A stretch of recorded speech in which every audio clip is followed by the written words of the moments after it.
Shalom Bapak Ibu Saudara-saudari yang dikasihi dan mengasihi Tuhan. Kita bersyukur hari ini Tuhan boleh memberkati kita. Mari sebelum kita membaca merenungkan firman-Nya, kita satukan hati, kita berdoa.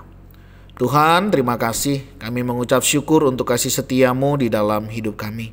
Kalau hari ini kami boleh ada sebagaimana kami ada, itu semua karena berkat kemurahan-Mu ya Tuhan. Terima kasih untuk kasih setia-Mu. Sebentar kami akan membaca dan merenungkan firman-Mu. Berfirmanlah dan biarlah kami mengerti apa yang menjadi kehendak-Mu di dalam hidup kami. Kami berdoa di dalam nama Tuhan Yesus Kristus. Haleluya. Amin. Ayat firman Tuhan yang menjadi bacaan kita hari ini terambil dari kitab Esra, pasalnya yang ke-10. Kita akan membaca beberapa ayat. Saya akan membacakan di ayatnya yang ke-10, 11 dan juga 12. Maka bangkitlah Imam Esra lalu berkata kepada mereka, "Kamu telah melakukan perbuatan tidak setia, karena kamu memperistri perempuan asing dan dengan demikian menambah kesalahan orang Israel. Tetapi sekarang mengakulah di hadapan Tuhan, Allah nenek moyangmu, dan lakukanlah apa yang berkenan kepadanya, dan pisahkanlah dirimu dari penduduk negeri dan perempuan-perempuan asing itu." Lalu seluruh jemaat menjawab dan berseru dengan suara nyaring, "Sesungguhnya adalah kewajiban kami melakukan seperti katamu itu."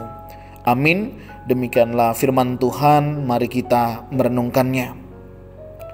Bapak Ibu Saudara yang dikasihi dan mengasihi Tuhan, ayat firman Tuhan ini luar biasa. Bagaimana orang yang membaca, orang yang mendengar, orang yang mengerti firman Tuhan itu menjadi orang yang berbahagia. Kalau kita melihat, paling tidak ada dua penokohan yang di sini yang kita bisa pelajari. Yang pertama Esra. Esra sebagai seorang imam, tentunya Tuhan pimpin sehingga dia tahu apa yang terjadi di tengah umat. Salah satunya bagaimana umat hidup tidak lagi setia kepada Tuhan. Mereka melakukan satu perbuatan tidak setia. Sebagai seorang pemimpin, sebagai seorang imam, Esra berani mengingatkan ketika dia tahu umatnya jatuh di dalam dosa.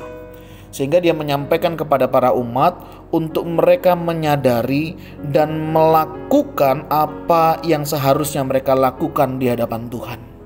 Dari sini saya belajar bagaimana seorang pemimpin, bagaimana seorang imam, bagaimana seorang kita, mungkin kita mentor, mungkin kita hamba Tuhan, beranikah kita menyatakan kesalahan, menegur ketika seseorang itu melakukan dosa. Mungkin kita tahu pasangan kita melakukan dosa. Beranikah kita menegur dosa yang pasangan kita lakukan? Sebagai seorang mentor, kita mungkin tahu apa yang dilakukan oleh orang yang kita mentorin. Beranikah kita juga menyatakan kesalahan mereka? Di tengah keluarga, beranikah kita juga menyuarakan suara kebenaran ini? Di dalam pelayanan, beranikah kita juga menyampaikan kebenaran ketika seseorang melakukan hal-hal yang tidak berkenan di hadapan Tuhan? Tentunya hal ini bukan hal yang mudah. Butuh anugerah dari Tuhan. Tetapi sebagai orang-orang yang sudah Tuhan percayakan, yang mengerti dan tahu, seharusnya kita berani menyampaikan kebenaran. Sehingga kita dan orang-orang di sekitar kita juga hidup di dalam kebenaran. Dari Imam Esra, mari kita belajar menyampaikan kebenaran. Jika salah, mari kita katakan salah. Jika benar, mari kita juga katakan benar. Sikap yang pertama kita belajar dari Imam Esra. Yang kedua kita belajar dari umat. Sebagai umat yang menyadari akan dosa, akan ketidaksetiaannya kepada Tuhan, mereka mau mendengar peringatan nasihat dari imam.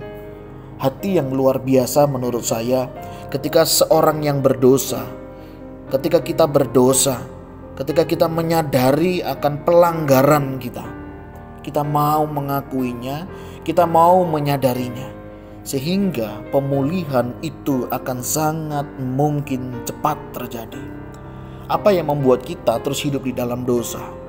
Karena ketika ada orang yang menegur kita, ada orang yang menasehati kita, kita bukan bersyukur, malah kita memusuhinya. Malah kita menganggap mereka sok rohani, seolah-olah mereka lebih baik. Ini yang seringkali menjadi kesalahan kita. Kenapa terus kita hidup di dalam dosa? Seharusnya kita belajar dari umat.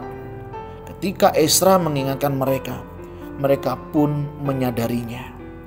Bapak Ibu Saudara, bagaimana ketika kita hari ini jatuh di dalam dosa?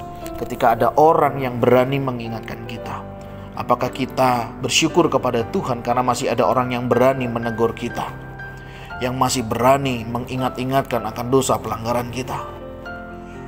Mungkin tidak nyaman ketika kita ditegur, mungkin tidak nyaman ketika kita dibuka kesalahan kita.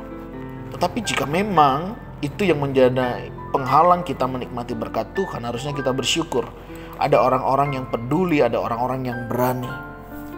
Mari, jika ada di antara kita yang hari ini jatuh di dalam dosa, firman Tuhan mengingatkan kita untuk kita boleh kembali. Sekarang mengakulah di hadapan Tuhan, Allah nenek moyangmu, dan lakukanlah apa yang berkenan kepadanya. Belajar sebagaimana umat yang berkata, sesungguhnya adalah kewajiban kami melakukan seperti katamu itu. Mari, kalau kita sudah sadar akan dosa pelanggaran kita, kalau kita sudah menyadari akan apa yang sudah Tuhan ingatkan, mari kita responi, kita lakukan apa yang menjadi kehendak Tuhan di dalam hidup kita. Hari ini kita belajar dari Imam Ezra yang berani menyatakan kesalahan, yang berani menyatakan kebenaran. Sebagai orang yang diingatkan, mari kita juga belajar mensyukuri masih ada orang-orang yang peduli untuk kita tidak terus semakin jatuh, semakin tenggelam di dalam dosa. Mari kita responi peringatan-peringatan yang sudah Tuhan berikan melalui hamba-hambanya, melalui orang-orang di sekitar kita, melalui pasangan kita, melalui anggota keluarga kita. Dan kiranya setiap kita mengalami pemulihan di dalam Tuhan. Tuhan, terima kasih. Hari ini kami belajar bagaimana ketika kami diingatkan, kami mau menyadari akan dosa pelanggaran kami. Ketika kami tahu kebenaran ada orang yang bersalah, ajar kami juga berani menyampaikan kebenaran itu. Tuhan, tolonglah kami dan biarlah kami hidup boleh berkenan di hadapan-Mu dan menyenangkan hati-Mu. Kami berdoa di dalam nama Tuhan Yesus Kristus. Haleluya. Amin. Bapak Ibu Saudara, mari sebelum kita akhiri tahun ini, kita menyelesaikan semuanya hal-hal yang tidak berkenan di hadapan Tuhan, dan biarlah kita jauh lebih ringan menjalani di tahun yang baru. Selamat menjalani di tahun yang baru. Tuhan Yesus memberkati kita sekalian. Shalom.